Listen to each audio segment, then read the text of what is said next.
안녕하세요. 오늘은 한국 부동산 시장의 뿌리 깊은 문제 그리고 앞으로의 투자와 발전 방향성에 대해 이야기해보겠습니다.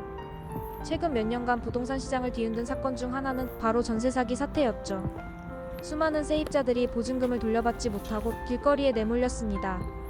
그런데 이 문제의 여파가 단순히 개인의 피해에만 그치지 않고 이제는 국가 차원의 금융 시스템까지 흔들고 있습니다.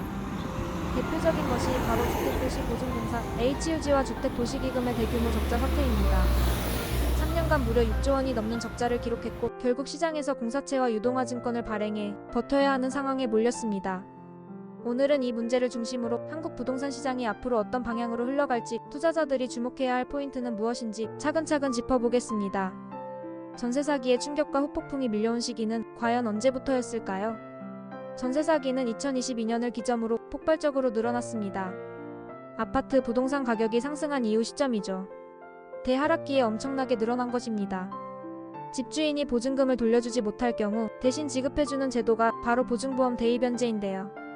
문제는 이 대입연재가 기하급수적으로 늘어나면서 HUG의 재무구조가 급격히 악화됐다는 겁니다. 2022년 HUG는 4천억 원대의 손실을 기록하며 적자로 전환됐습니다. 2023년에는 무려 4조 원 가까운 적자를, 2024년에도 2조 원이 넘는 적자를 냈습니다. 단 3년 만에 적자 규모가 무려 6조 7천억 원에 달한 겁니다. 즉 전세 사기가 단순히 세입자의 피해 문제가 아니라 국가 금융 시스템을 위협하는 사회적 리스크로 번진 것입니다. 그럼 그 돈을 다 받았어야 했는데 사기꾼들에게 HUG가 돈을 회수하지 못한 것이죠. 결국 국민의 세금으로 메꿔준 꼴이 되었습니다.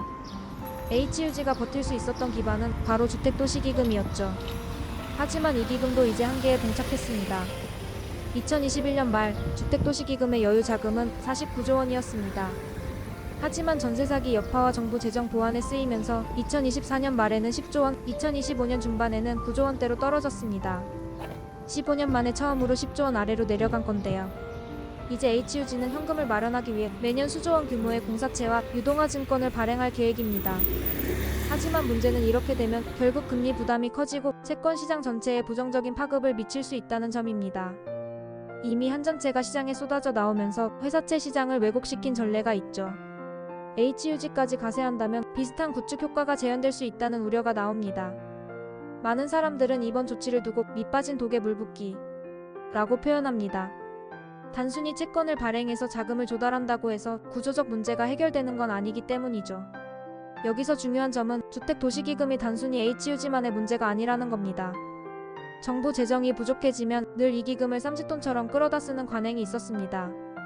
실제로 2023년 세수 결손이 30조 원 넘게 발생했을 때 정부는 주택도시기금에서만 무려 3조 2천억 원을 가져다 썼습니다.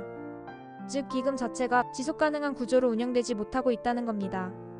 이 상태가 지속된다면 한국의 부동산 금융 안정성은 근본적으로 흔들릴 수 있습니다. 이런 사건이 왜 일어나는 걸까요? 한국에만 있는 전세 제도로 투자자, 투기꾼들이 쉽게 집을 살 수 있기 때문이죠. 그렇게 산 집값이 오르면 그 차익을 투자자, 투기꾼들이 먹고 만약 집값이 떨어지면 손실을 갚아줘야 하는데 갚지 못하고 배째라 하니 결국 HUG가 국민 세금으로 갚고 있는 상황입니다. 이러니 부동산 투기 안 하는 사람들이 바보가 아닌가 싶네요. 그렇다면 이런 상황 속에서 앞으로의 부동산 투자와 발전 방향성은 어떻게 될까요? 일단 전세 제도의 근본적 변화가 필요합니다. 전세 사기가 대규모로 발생한 만큼 전세는 점점 월세 중심으로 바뀔 가능성이 큽니다. 전세보증보험의 신뢰가 무너진 이상 세입자들은 보증금 규모를 최소화하려는 경향을 보일 겁니다. 전세금을 돌려받지 못한다는 불안감, 그리고 이제는 HUG도 깐깐하게 보고 돈을 주니 세입자 입장에서는 불안한 거죠.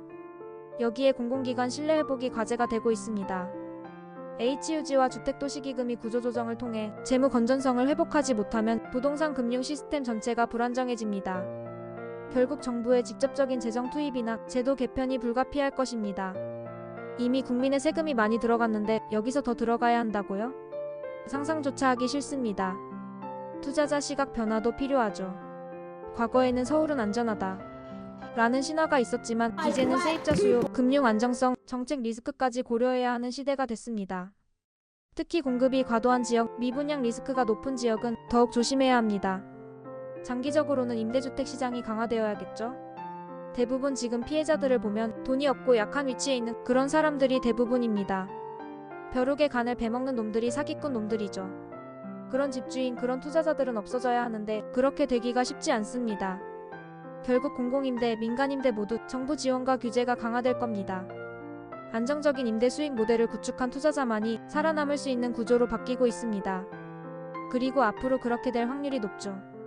정리하자면 전세 사기 사태는 단순히 한 번의 사건이 아니라 한국 부동산 금융 구조의 취약성을 드러낸 결정적 계기였습니다.